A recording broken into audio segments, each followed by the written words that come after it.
This video series is for farmers who are interested in transitioning from conventional farming to organic farming and exploring and learning about the different aspects of organic farming. This will include discussions with organic farmers and their organic system plans, OSP, as every organic farm is different. Larry Stanislav discusses the equipment he prefers to use at his organic farm near Linwood, Nebraska. The blade plow. Larry, you have about a half a dozen different implements down here, tillage implements. Yes. Down here at the farmstead. It's often been said that I have heavy metal disease because I like all my metal equipment. I'm not real big on picking out the right kind of variety of corn, but boy, when it comes to a piece of equipment, I'm pretty particular about things like that. So well, why don't we just go through them here this morning and see what you have, see how you use them and how it works for you. Yes.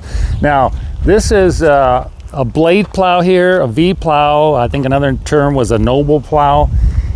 These are large blades that just undercut the surface of the ground that I'm tilling. So this does not really turn the ground over. It basically undercuts the soil, lifts it up, and as it falls off the back of the blade, it kind of crumbles it if it's in the right condition. And then following it are these what they call weed pickers, and they will take that soil and then kind of break it up a little more and kick out the weeds. The reason I like this versus, let's say, a moldboard plow or a disc, this leaves a very smooth surface. It doesn't turn the soil over completely, so I feel like I'm cutting off the weeds, hopefully killing them, and not exposing as much of my soil to moisture loss. So I like to use this as much as I possibly can. This is an excellent tool also for terminating something like alfalfa, which is very difficult to terminate with, like, let's say, a disc or something like that. You have to go in there with a moldboard plow, and I do not care for a moldboard plow or even a disc in terminating alfalfa. So this does an excellent job of undercutting things. And then I can also control my depth anywhere from 2 to 4 inches, and that's about as deep as I like to till my soil. As part of my plan is to not till the soil any deeper than what I have to, and also not to lose any more moisture than I have to in the tillage operation. So if I can ask you a question, a lot of people moldboard because they want to plow and bury the weeds, the weed seed. Yes. So is that one consideration that a person needs to make? I'm probably leaving more of the weed seed on the surface, so I'm not really incorporating it as much of it into the thing where it would germinate. I figured too, if the seed is more on the surface, it may be degraded or eaten by insects, birds, mice, that type of thing. But that isn't my main concern about burying weed seed. I know, like with the moldboard plow, some people say you throw that weed seed down there 6 to 8 inches or more. Right.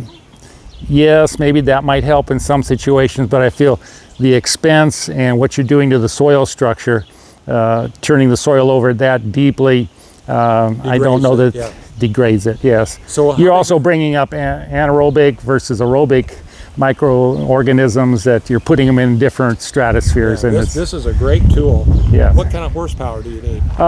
This is a 17-footer here. This could probably easily be pulled with a 120 horse tractor. That's a 150 horse tractor right there. They actually pull quite easy, unless you're in alfalfa. But for most of my conditions, if I'm going into corn stubble or soybean stubble from the year before, whatever, they pull quite easily. Not like a disc or a plow. So you only go down 2 to 4 inches. 2 to 4 inches is my goal. Okay. Right. I want to make, and then the nice thing about this is I know I'm cutting off the roots of almost every plant, whereas with a disc, I will go back after the disc and I will find strips of weeds and grasses and things that are still attached. That means I would have to go across it a second time or go deeper, and that is not what I care to do. Because the more I loosen up the soil, just like we saw earlier on some of the erosion there, the deeper I till that soil and loosen it up, we get a heavy rain, more that soil is going to go. This tries to keep it a little shallower. And what's the name of this again? This is a Flex King, and it's a blade plow. A blade plow. Another term was Noble. This was developed out in western Nebraska and in some of the southern states where in wheat country, because they didn't want to turn the soil over with the moldboard plow. Again, same thing. They could go shallow, they could control the weeds, and they didn't lose as much moisture. Plus, it leaves a very smooth field. I don't have open furrows, that type of thing. Even a disc, you know, sometimes will leave a cut. This is pretty much, you can't hardly tell where you've actually went. So about the only time I would say there's a problem is if I'm going 2 to 4 inches deep and the weeds are really tiny, I may just pick them up, set them back down, and then they would continue to grow. But if anything's got a larger root, I've pretty much got it cut off, you know. But that's where, if they are that small, I've worked up the soil that way, then I come along with another tool then that will stir the soil up and get rid of those smaller weeds.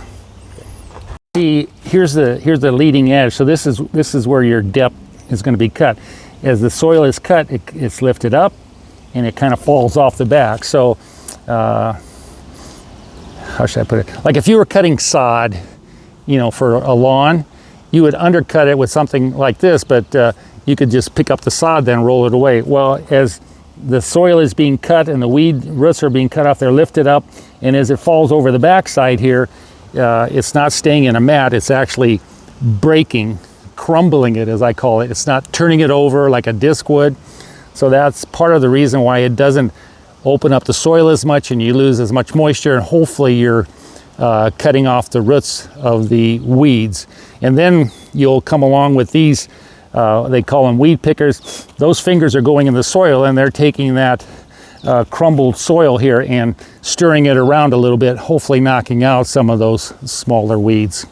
So although this wouldn't work well if you're trying to bury a lot of trash or what would you call it, plant material.